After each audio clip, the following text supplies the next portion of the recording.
जय Hind student. Class 10th के वे सभी विद्यार्थी जो 2025 में बोर्ड का एग्जाम देने जा रहे हैं उनके लिए यह वीडियो खास होने वाला है, क्योंकि इस क्लास में हम लोग सॉल्व करेंगे बिहार बोर्ड के द्वारा जारी किया गया गणित के मॉडल पेपर को। देखिए, इस मॉडल पेपर को हम लोग चैप्टर वाइज सॉल्व करेंगे। जैसे आज की क्लास में हम लोग सिर्फ उन्हीं प्रश्नों को हल करेंगे जो वास्तविक संख्या चैप्टर अध्याय से संबंधित है। तो वास्तविक संख्या से जितना भी प्रश्न पूछा गया है इस मॉडल पेपर में, सिर्फ उन्हीं प्रश्नों को हल करेंगे। और ध्यान रहे कि इस क्लास में हम लोग सिर्फ ऑब्जेक्टिव क्वेश्चन को सॉल्व कर रहे हैं। आगे के क्लास में हम लोग आगे के अध्याय से संबंधित प्रश्नों को सॉल्व करेंगे। तो आइए देर न करते हुए अपने क्लास को शुरू किया जाए। तो आइए देखते हैं। देखिए, यह पहला प्रश्न है, यह दूसरा प्रश्न है और यह तीसरा प्रश्न है। मॉडल पेपर में सीरियल वाइज लिखा है, उसी तरह से हम भी लिखे हैं। पहला प्रश्न दिया है कि निम्नलिखित में कौन परिमेय संख्या है। ये 4 गो ऑप्शन दिए हैं और इसमें से बताना है कि कौन परिमेय संख्या है। तो आप लोग जानते हैं कि परिमेय संख्या उसे कहते हैं जिसके हम P/Q के रूप में लिख सकते हैं और Q 0 नहीं होना चाहिए, अर्थात नीचे वाली संख्या 0 नहीं होना चाहिए। परिमेय संख्या का एक पहचान और भी है कि वह कभी भी रूट में नहीं हो सकती। परिमेय संख्या की एक पहचान क्या है? वो कभी भी रूट में नहीं हो सकती। तो देखिए, ये √7 है प्लस में √7 है। जब इसको हल करेंगे तो ये हो जाएगा 2√7, 2 इंटू √7, क्योंकि एगो √7 और एगो √7 को जब जोड़ेंगे तो 2 गो √7 हो जाएगा। तो बताइए यह परिमेय संख्या हुआ? नहीं हुआ, क्योंकि हल करने के बाद भी ये क्या है? रूट में मिल गई।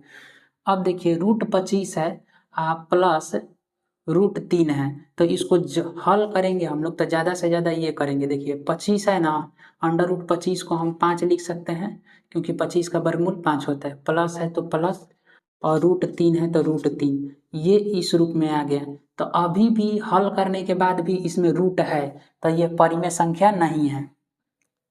इसको हल करते हैं तो 1 है ऊपर और नीचे है √4, तो √4 को हम 2 लिख सकते हैं, क्योंकि जब √4 है तो इसको 2 गुना 2 लिख सकते हैं रूट के अंदर 4 के बदला में, और जब जोड़ा लग गया तो एगो बाहर आ जाता है। तो देखिए 1/2 लिखेंगे। तो बताइए यह P/Q के रूप में आ गया, Q 0 नहीं है तो Q 0 नहीं है। और ये भी सुनिए कि इसको जब हल किए तो ये रूट में से हट गया कि नहीं? 1/√4 था। अब बताइए कि बिना रूट में आ गया कि नहीं? तो जब बिना रूट में आ जाए तो इसको क्या कहेंगे? परिमेय संख्या। अब इसको चेक कर लेते हैं कि ये क्यों नहीं हो गया परिमेय संख्या। तो √9 को हल करेंगे तो 3 मिलेगा, ठीक है। और गुना में क्या चल रहा है? √3 चल रहा है। तो √3 में √3 को गुना करेंगे तो 3√3 मिलेगा, जो कि क्या है? अपरिमेय संख्या है। देखिए ध्यान से कि तीनों ऑप्शन में रूट है, लेकिन है जो सी है इसको हल किए तो रूट से बाहर निकल गया। तो हमको पता है कि परिमेय संख्या क्या होती है? रूट में नहीं है, नहीं होती है। तो ऑप्शन सी हो जाएगा हम लोग का सही उत्तर। आइए अब प्रश्न संख्या 2 को देखते हैं। प्रश्न 2 में दिया है कि यदि m एक पूर्णांक है तो प्रत्येक विषम पूर्णांक का रूप क्या होगा। m एक पूर्णांक है, m कोई सा भी संख्या हम मान लेते हैं कि है, ठीक है। m के जगह पर n दे देगा, p दे देगा, कुछ भी दे देगा। तो प्रत्येक विषम पूर्णांक का रूप क्या होगा? तो देखिए 4 गो ऑप्शन दिया, m+1, m 2m और 2m+1। अच्छा, एक चीज यहाँ ध्यान से देखिए, तो ये क्या है? 2 है, ये 4 है, ये 6 है, ये 8 है, ये 10 है। अब ध्यान से देखिएगा, सिर्फ आप लोग सिर्फ प्रश्न को हल नहीं कर रहे हैं, यहाँ से कॉन्सेप्ट को भी सीख रहे हैं कि कैसे। मान लेते हैं कि विषम पूर्णांक न पूछ के सम पूर्णांक पर पूछ देता। यही प्रश्न में कहता है कि यदि m एक पूर्णांक है तो प्रत्येक सम पूर्णांक का रूप क्या होता है, तो उसका भी आंसर हम लोग देख लेंगे। और प्रश्न में पूछा है विषम पूर्णांक, तो कंसेप्ट को हम लोग सीख रहे हैं हर एक क्वेश्चन से। तो इसको ध्यान से देखिए, 2, 4, 6, 8, 10। अच्छा, 2 को हम 2 गुना 1 लिख सकते हैं, ठीक है। 2 गुना 2 लिख सकते हैं, 2 गुना 3 लिख सकते हैं, 2 गुना 4 लिख सकते हैं, 2 गुना 5 लिख सकते हैं। एक चीज यहाँ पर ध्यान दीजिए, ये 2, 4, 6, 8, 10 ये कैसी संख्या लिखे हैं? ये जितना भी संख्या हम लिखे हैं ये सभी सम संख्या है। और ध्यान से देखिएगा तो सभी सम संख्या को जब अभाज्य गुणनखंड किए हैं तो सभी सम संख्या में हमें 2 से गुना मिला हुआ है, अर्थात कोई भी सम संख्या होगी दुनिया का उसमें 2 से जरूर गुना हुआ होगा। तो देखिए हमसे पूछा है कि विषम पूर्णांक कौन है, तो देखिए 2m है, m के जगह पर कोई सा भी संख्या हो सकता है। तो बताइए इसमें 2 से गुना हुआ कि नहीं, तो 2 से गुना हुआ है तो ये सम संख्या, ये विषम संख्या नहीं है, तो ये ऑप्शन तो होगा नहीं कभी भी। अब एक चीज और देखिए 3, 5, 7, 9, 11, यहाँ ध्यान से देखिएगा तो इसको हम लोग क्या लिख सकते हैं, 2 गुना 1 प्लस 1, 2 गुना 2 प्लस 1, 2 गुना 3 प्लस 1, 2 गुना 4 प्लस 1, 2 गुना 5 प्लस 1। यहाँ हम समझाना क्या चाह रहे हैं, तो 2 में 1 से गुना करेंगे तो 2, और 2 में 1 जोड़ देंगे तो 3, देखिए 3 यहाँ है। 2 में 2 से गुना करेंगे तो 4, 4 में 1 से गुना, 4 में 1 जोड़ेंगे तो 5 हो जाएगा, 5 यहाँ है। 2 गुना 3, 2 3 6 और 1 7, 2 चौके 8 और 1 9, 2 5 10 और 1 जोड़ेंगे तो 11 हो जाएगा। अच्छा ये जितना संख्या लिखे हैं ये कौन सी संख्या लिखे हैं, विषम संख्या लिखे हैं।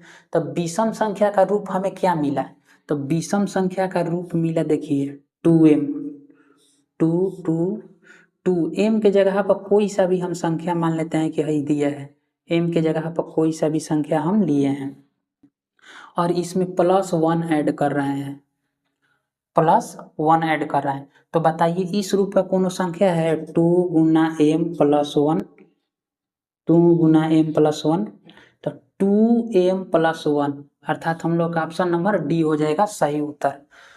अब समझ में आया कि सम संख्या और विषम संख्या क्या होता है। दुनिया का कोई सा भी सम संख्या होगा तो उसमें 2 से जरूर गुना होगा।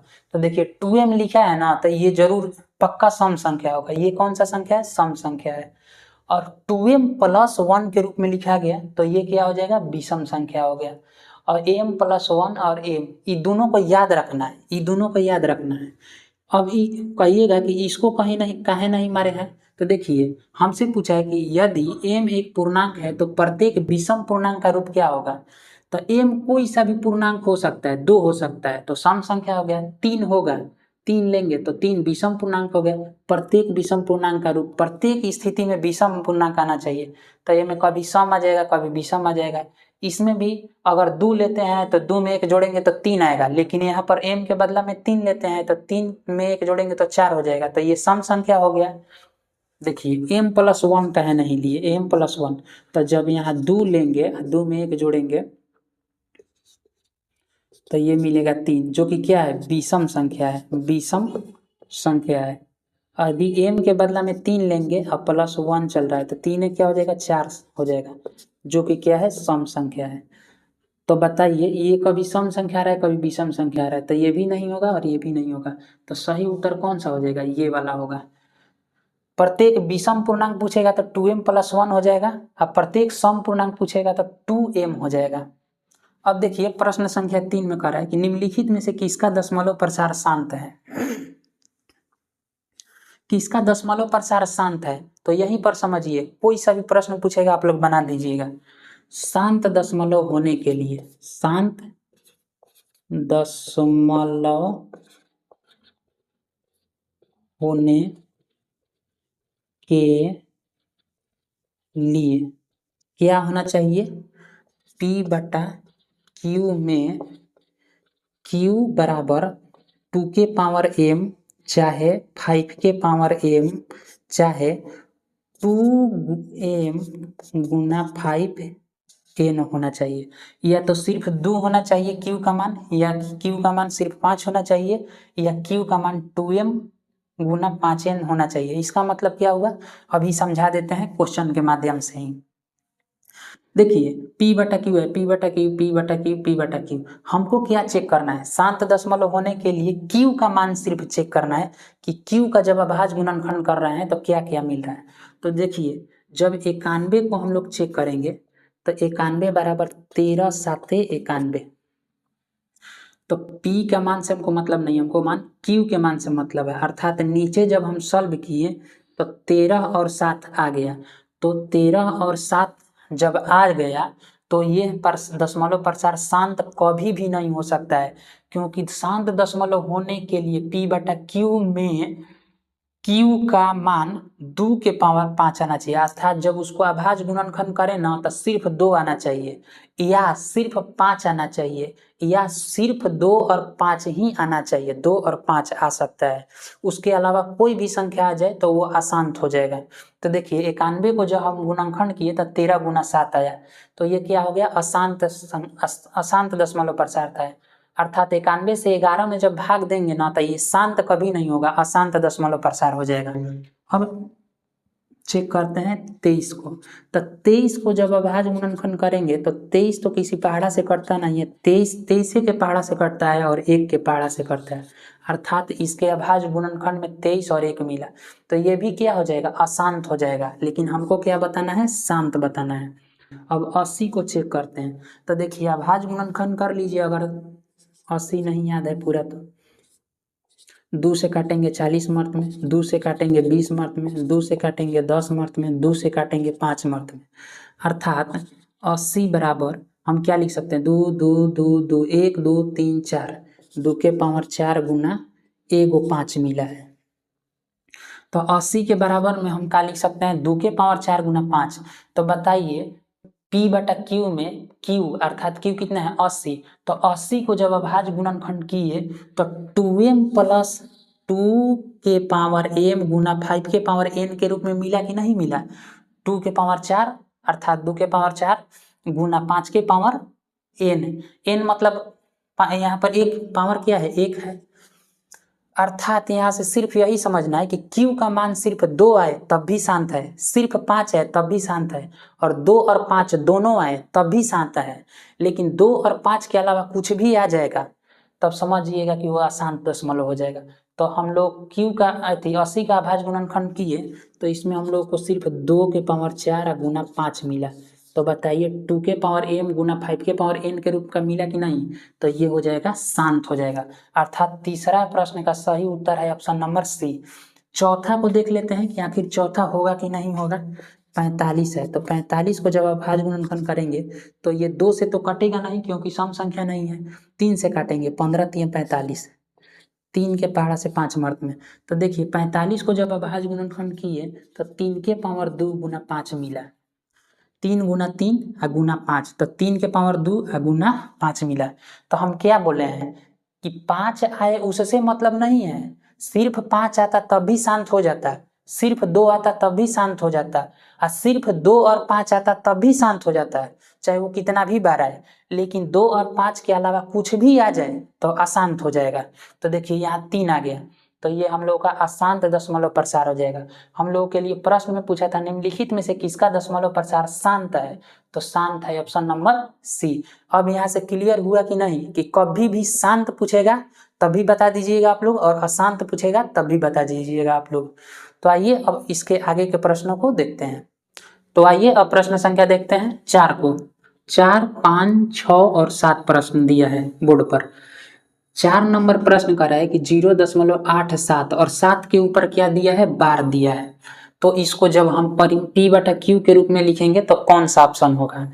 तो देखिए इस तरह का प्रश्नों को बनाने के लिए कॉन्सेप्ट है, ध्यान से देखिए कि जब भी ये कॉन्सेप्ट हम बता रहे हैं, ध्यान से देखना, 0 पॉइंट a रहेगा और इस पर बार रहेगा, तो क्या लिखेंगे हम, डायरेक्ट लिखेंगे a, और कितना संख्या को बार है, तो दशमलव के बाद ए गो संख्या को बार है तो ए गो 9 लिखेंगे नीचे। अब ध्यान से सुनना, ए बी और दोनों पर बार दे दिए, तब इसको p बटा q के रूप में कैसे लिखेंगे, इसको लिखेंगे ए बी बटा, दोनों पर बार था ना तो 2 गो 9 लिख दिए, 0.ABC और तीनों पर बार दे दिए, तो क्या लिखेंगे इसको p बटा q के रूप में, ABC बटा 1 2 3, चूंकि 3 गो संख्या पर बार था दशमलव के बाद तो 3 गो संख्या नीचे लिख दिए, 9 हम लिख दिए।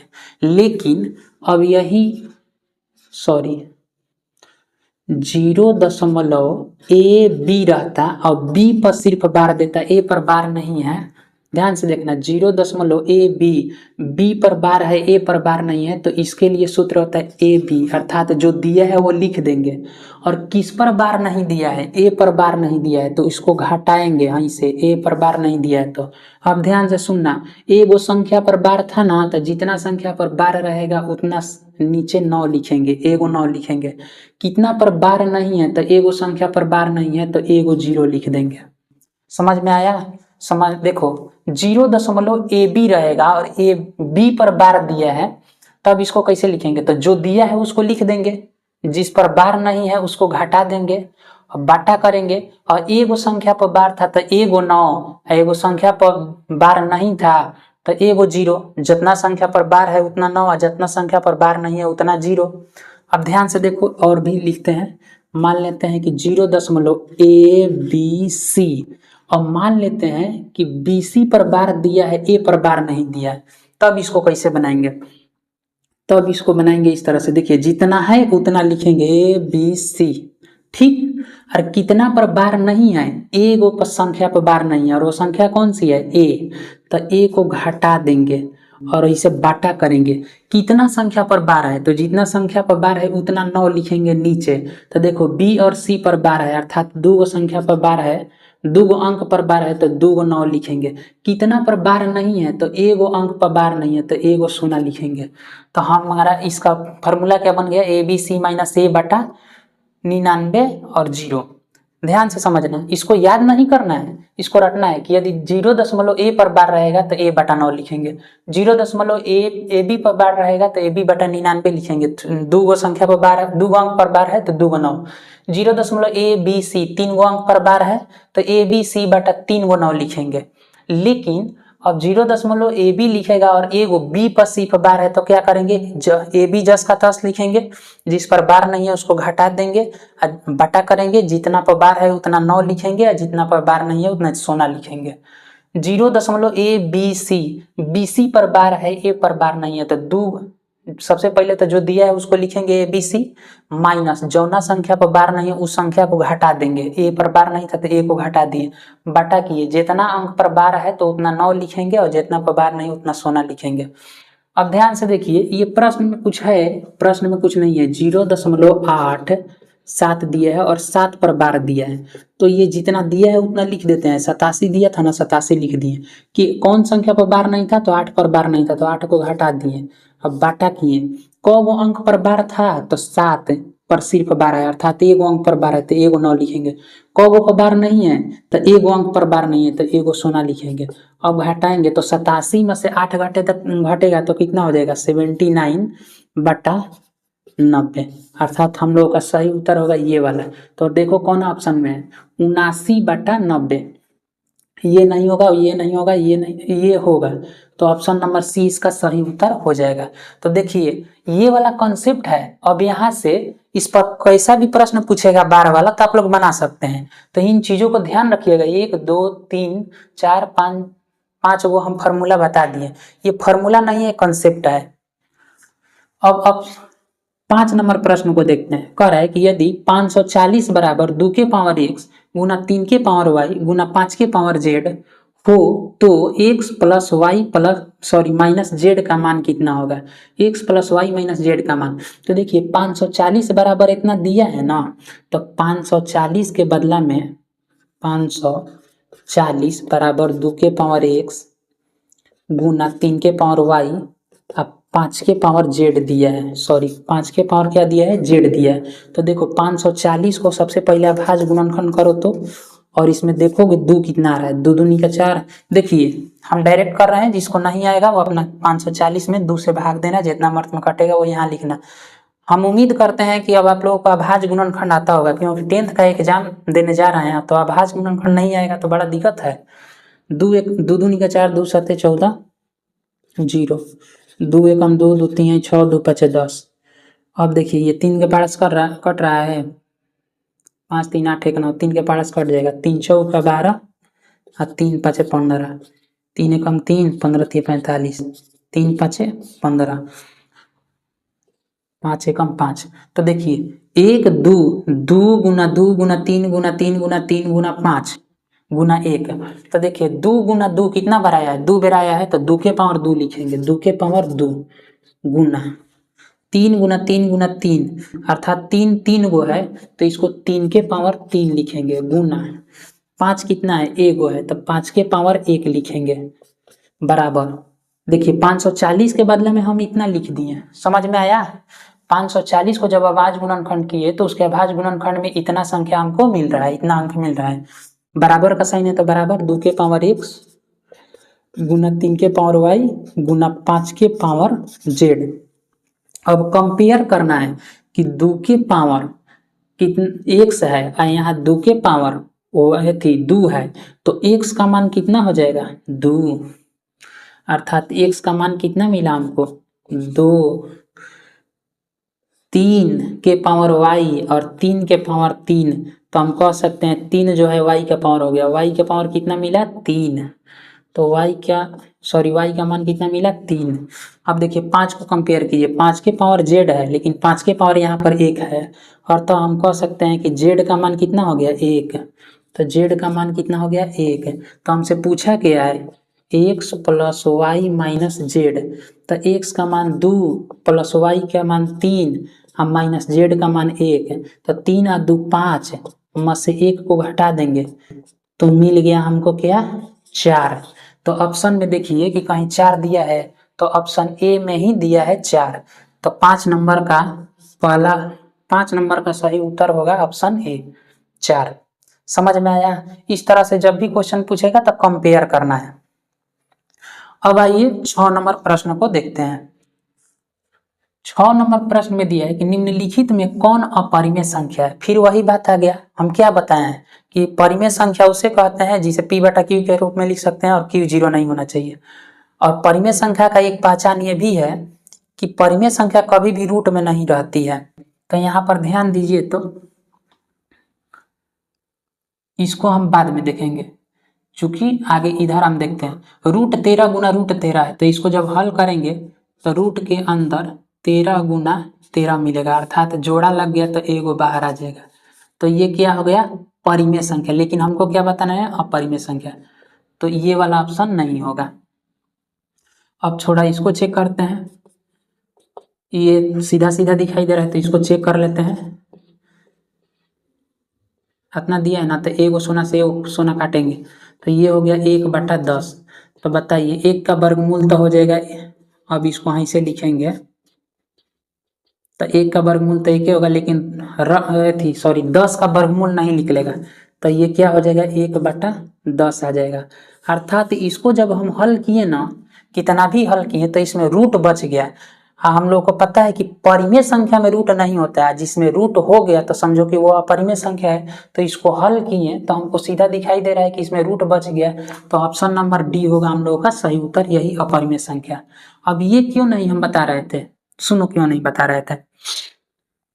आज तो सीधा सीधा है कि 2 को जोड़ा लग गया तो एगो 13 निकल गया, ये परिमेय संख्या हो गया।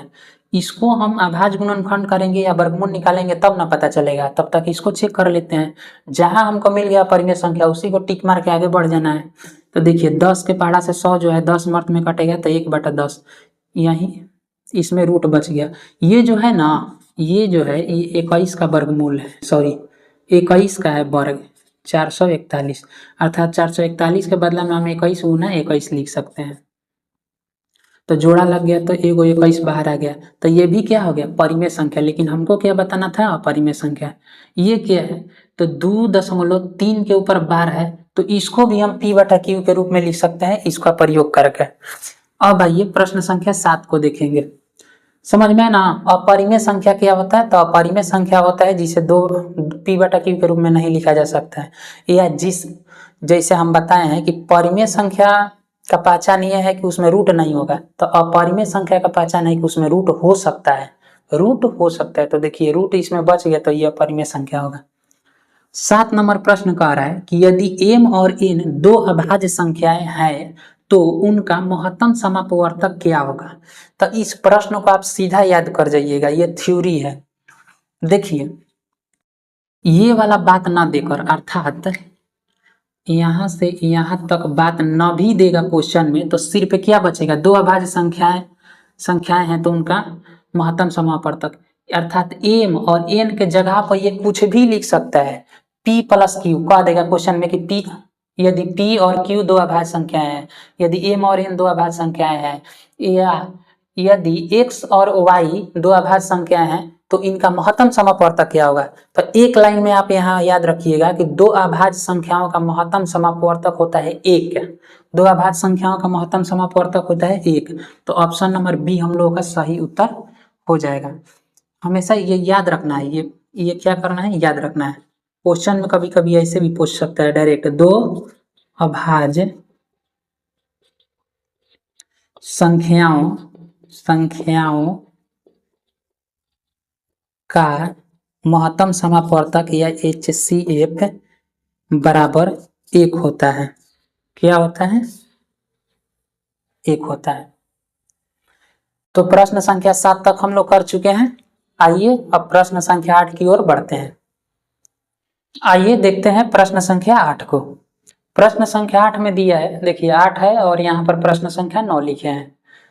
प्रश्न संख्या 8 में दिए दो संख्याओं का गुणनफल 2366 है और उनका लघुत्तम समापवर्तक अर्थात LCM 182 है, तो महत्तम समापवर्तक होगा, अर्थात महत्तम समापवर्तक इन चारों में से कौन होगा, HCF हमको बताना है।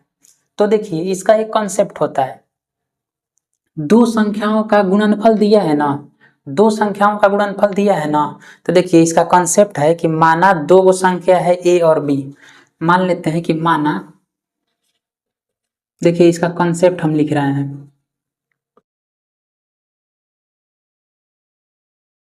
यदि A और B दो संख्याएं है, तो में क्या होगा, A गुना B या HCF ऑफ AB गुना LCM of AB is equal to A गुना B। इसको याद रखना, इसको सिर्फ याद रखना, इसे बहुत सारा क्वेश्चन सॉल्व हो जाएगा।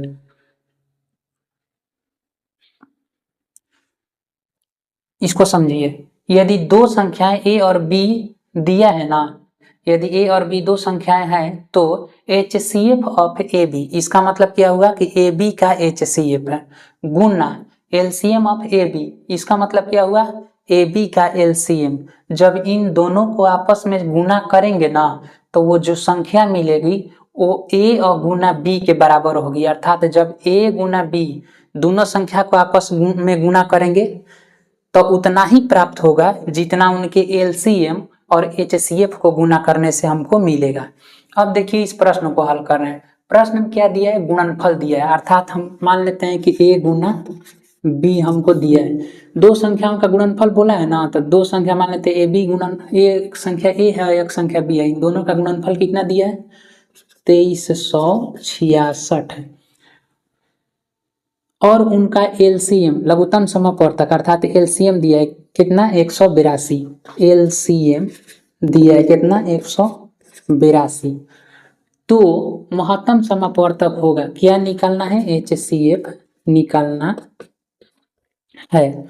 तो बस निकाल लेते हैं, दो संख्या का गुणनफल दे दिया है, LCM दिया है, HCF निकालना है। तो देखिए HCF निकालना है, LCM दिया है, तो यहाँ पर लिखेंगे HCF गुना LCM बराबर A गुना B।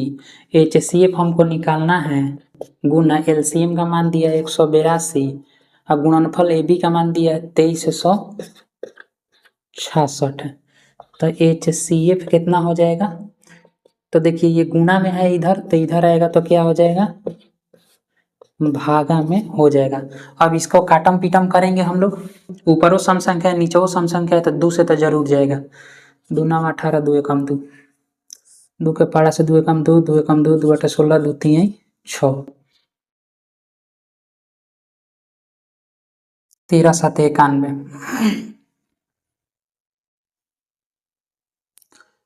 91 जो है 13 और 7 के पहाड़ा से कटता है। इसको देखते हैं कि 13 के पहाड़ा से कटती है कि नहीं। 1183 जो संख्या है 13 से कटता है कि नहीं। 13 3 जल्दी 52,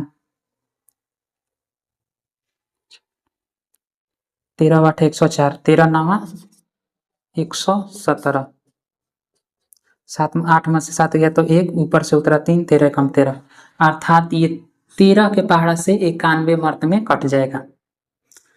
13 के पहाड़ा से 91 मर्त में, आइए 13 के पहाड़ा से 7 मर्त में कट जाएगा। और 7 के पहाड़ा से 91 जो होगा वो कटेगा कितना मर्त में, देख लीजिए यहाँ पर 7 एकम 7, 2 ऊपर से उतरा 1, 17 का 21, अर्थात 7 के पहाड़ा से 91 जो है 13 मर्त में कट जाएगा। अर्थात HCF का मान कितना आ गया, 13 आ गया। इसको आप लोग काटिएगा, काटना तो आता ही होगा, आप लोगों को पता है। 182 सही है, 2366 जो है 13 मर्त में कटे। तो देखिए कि ऑप्शन में कहीं 13 दिखाई दे रहा है, तो ऑप्शन नंबर ए। अब सिर्फ इस क्वेश्चन को मत समझिए कि क्वेश्चन बन गया, अब यहाँ से समझिए कि क्वेश्चन कैसे कैसे पूछ सकता है। देखिए ये कॉन्सेप्ट है, ए और बी दो संख्या है। अब कभी देखिए, एक तो क्वेश्चन पूछ दिया, पूछने का एक तरीका, अब दूसरा तरीका हम बता रहे हैं। प्रश्न में ये देगा कि एक संख्या इतना है और दूसरा संख्या इतना है और उन दोनों का HCF इतना है, तो बताइए कि उन दोनों का गुणनफल दे देगा, HCF दे देगा एक बार, तो अब की बार का पूछ देगा, LCM पूछ देगा। समझ में आ गया। तो यही 2-3 तरीका से घुमा, सिर्फ आप ये वाला लाइन याद रखिएगा, HCF गुना LCM बराबर ये गुना B वाला, प्रश्न बन जाएगा। अब देखिए 9 नंबर प्रश्नकार कह रहा है, निम्नलिखित में किसका दशमलव प्रसार अशांत है। फिर से आ गया अशांत बताने के लिए। तो अशांत कब होगा, तो जब P बटा Q में Q का मान 2 या 5 या 2 या 5 दोनों के अलावा कुछ भी आ जाए तो वो अशांत हो जाएगा। तो आइए चेक करते हैं, हमको बताना है अशांत, तो 40 को चेक करते हैं, 40 को चेक करते हैं कि 40 के अभाज्य गुणनखंड में क्या क्या आता है। सिर्फ नीचे वाला को चेक किया जाता है, ऊपर वाला से कोई मतलब नहीं है। 20 दूना 40, 10 दूना 20, 2 5 10, अर्थात इसके Q के मान में 2 के पावर 3 गुना 5 है, तो ये तो हो जाएगा शांत, ये क्या हो जाएगा, शांत हो जाएगा। लेकिन हमको बताना है अशांत। अब इसको चेक करते हैं, 160 को 2 8 16, 40 दूना 80, 20 दूना 40, 2 दहा 20, 2 5 10, 1 2 3 4 5, इसमें 2 और 5 आ गया, तो ये भी क्या होगा, शांत होगा, शांत होगा। इसमें क्या क्या आया है, 2 के पावर 1 2 3 4 5, 5 गुना 5 आया है, ये भी शांत आया। केवल 2 और 5 आ गया तो ये भी शांत हो गया। 200 को चेक करते हैं, 200 100 मर्त में, 2 के पहाड़ा से 50 मर्त में, 2 के पहाड़ा से 25 मर्त में, 5 के पहाड़ा से 1 मर्त में। तो इसमें भी सिर्फ 2 और 5 आया है। 2 कितना बार आया है, 3 बार, और 5 2 बार, तो ये भी क्या हो जाएगा, शांत हो जाएगा। तो जो बच गया वो होगा अशांत। यहाँ चेक कर लीजिए, 400 जो 41 है ना, इसको जब गुणनखंड करेंगे तो 4 4 8, 3 के पहाड़ा से कटेगा 3, 3 चौक 12, 3 7 21। देखिए आगे चेक करने की जरूरत नहीं है, क्योंकि एक बार 3 आ गया ना, तो इसमें 5 आए चाहे 2 आई आ गए, उससे मतलब नहीं है। 3 आ गया ना, 2 और 5 के अलावा कोई भी संख्या आ गया ना, तो ये अशांत हो गया, ये अशांत हो गया। समझ में आया। तो आइए अब आगे के प्रश्नों को सॉल्व करते हैं। तो आइए देखते हैं प्रश्न संख्या 10 को। देखिए प्रश्न 10, 11 और 12।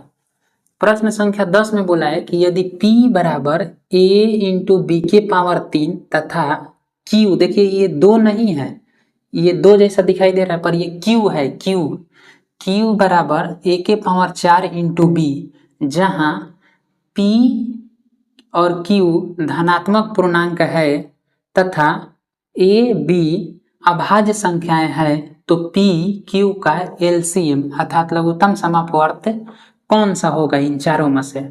तो देखिए आइए, दिया क्या है सबसे पहले, तो P का मान दिया है। P का मान कितना दिया है, P का मान दिया है A इंटू बी के पावर 3, इतना लिख सकते हैं। देखिए ए बी के पावर 3 दिया है तो इसको इस तरह से हम लिख सकते हैं, तथा क्यू का मान दिया है। क्यू का मान कितना दिया है?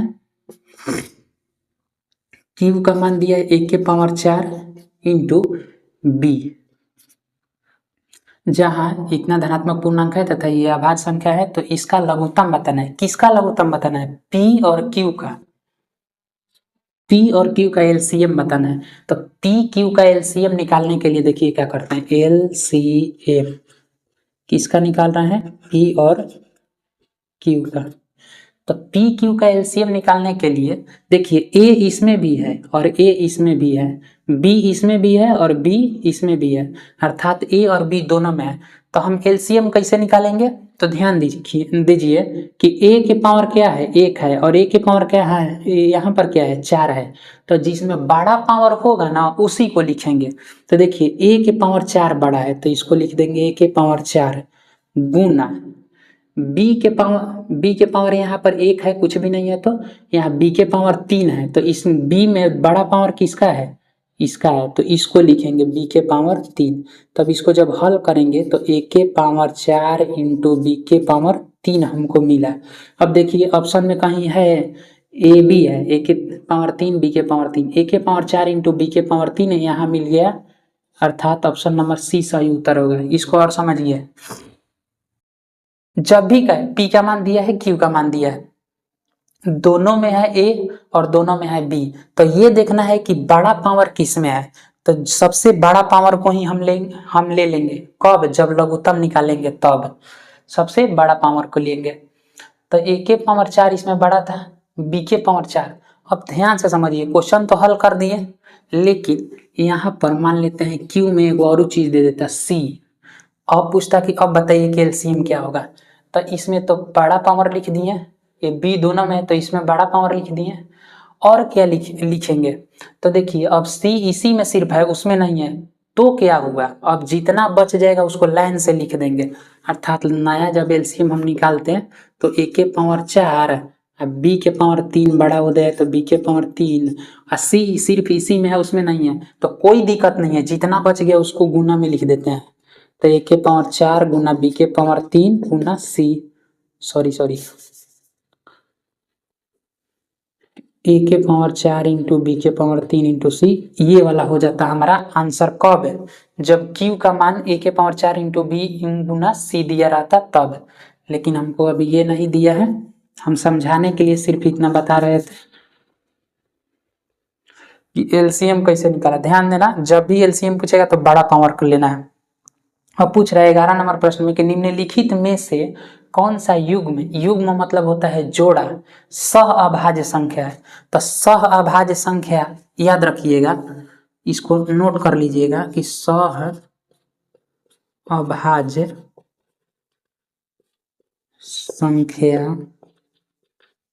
संख्याओं का HCF बराबर 1 होता है।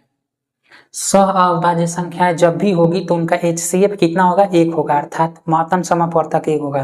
तो देखिए ऑप्शन ए को चेक कीजिएगा, तो 15 और 45 का महत्तम निकालिएगा तो इसका महत्तम हो जाएगा 15, क्योंकि 15 के पहाड़ा से 15 कट रहा है, 15 के पहाड़ा से 45 भी कट रहा है, अर्थात 15 के पहाड़ा से दोनों कट रहा है, तो इसका महत्तम समापवर्तक कौन सा हो जाएगा? 15 हो जाएगा। तो हम लोग का ये आंसर नहीं होगा। हमको बताना है सह अभाज्य संख्या कौन होगा। तो इस चारों ऑप्शन में जिसका मसौ हो जाएगा 1 उसी को कहेंगे सह अभाज्य संख्या। देखिए 21 के पहाड़ा से 21 कटेगा और 21 के पहाड़ा से 21 बचे 75 कटेगा, 105 कटेगा, तो 21 और 105 का महत्तम निकालिएगा तो इसका महत्तम हो जाएगा 21, तो ये भी आंसर नहीं होगा। देखिए 14 के पहाड़ा से 14 तो कटेगा ही, 14 छक्का 84 होता है, 14 के पहाड़ा से 84 कट जाएगा, तो इन दोनों का मसौ कितना हो जाएगा? 84 हो जाएगा, सॉरी 14 हो जाएगा। तो ये भी नहीं होगा, क्योंकि इनका मसौ 14 आ रहा है, इनका मसौ 21 आ रहा है, इनका मसौ 15 आ रहा है। अब 9 16 को चेक कीजिएगा, तो 9 के पहाड़ा से 9, देखिए 9 और 16 को चेक करते हैं। 9 पे किसके पहाड़ा से कटेगा? 1 के पहाड़ा से 3 के पहाड़ा से और 9 के पहाड़ा से, 16 1 के पहाड़ा से, 2 के पहाड़ा से, 4 के पहाड़ा से, 8 के पहाड़ा से और 16 के पहाड़ा से। तो देखिए इन दोनों में क्या मिल रहा है, दोनों में सिर्फ एक ही मिल रहा है, अर्थात 9 का भाज्य गुणनखंड किए तो 3 9 आया, 16 का भाज्य गुणनखंड किए तो 2 4 8 16 आया। तो इन दोनों में किसका अभाज्य गुणनखंड कौन सा मिल रहा है, 1 मिल रहा है, अर्थात 9 और 16 का जब HCF निकालेंगे तो उसका महत्तम समापवर्तक कितना आएगा, 1 आएगा। तो हम लोग का सही उत्तर हो जाएगा ऑप्शन नंबर बी। जब दो संख्याओं का मसव 1 आ जाए तो वो संख्याएं क्या कहलाती है, सअभाज्य संख्याएं कहलाती है। अब कितना लोग इस तरह से अभाज्य संख्या निकाल रहा होगा भाग विधि से, तो भी देख लीजिए। 9 और 16 का भाज्य संख्या निकाल रहे हैं HCF, तो 9 एकम 9, 9 7 16 हो जाएगा, 7 एकम 7, 2 हो जाएगा, 2 3 6, 1 हो जाएगा, 2 एकम 2। देखिए HCF कितना आ गया, 1 आ गया, भाग विधि से भी निकाल दिए। तो कौन सा युग्म सअभाज्य संख्या है, तो ऑप्शन नंबर बी। आइए अब प्रश्न संख्या 12 को देखते हैं। प्रश्न संख्या 12 कह रहा है कि 0.3125 को P/Q के रूप में लिखा जा सकता है, क्या लिखा जा सकता है। ऑप्शन 4 को दिया है, 5/8 की, 5/16 की, 1/8 की, 5/4। तो आइए इसको लिखते हैं। 31/25 को जब हम दशमलव हटाएंगे तो 1 2 3 4, क्योंकि दशमलव के बाद 4 अंक है तो 4 को 0 लग जाएगा। अब इसको 5 से काटते हैं, ये 5 से कट जाएगा क्योंकि इसका इकाई स्थान पर 5 है। 5 छक्का 30, 5 दूना 10, 5 5 25, 5 दूना 10, 1 2 3 को 0। अभी भी 5 के पारस कटेगा, 5 एकम 5, 5 दूना 10, 5 5 25, 5 चौके 20, 0 0। अभी भी 5 के पारस कटेगा, 25 5 125 मर्त में, 5 के पारा से 5 8 40 है और ये हो जाएगा 0। 5 के पारा से 5 मर्त में, 5 के पारा से 8 मर्त में। तो ऊपर कितना मिला, 5 मिला और नीचे कितना मिला, 8 मिला। तो इसका सही उत्तर हो जाएगा 5/8, ऑप्शन नंबर ए में है। तो 12 का सही उत्तर हो गया ऑप्शन नंबर ए। तो देखिए आज के क्लास में हम लोग मॉडल सेट या मॉडल पेपर का है में जो भी प्रश्न दिया था 1 से लेकर 1 से 12 तक प्रश्नों को हल किए। जो किससे संबंधित था, तो वास्तविक संख्या अध्याय से संबंधित था। अब अगले क्लास में हम लोग आगे के प्रश्नों को सॉल्व करेंगे जो आगे के अध्याय से संबंधित होगा। तो आज के लिए इतना ही, फिर मिलते हैं अगले क्लास में। जय हिंद।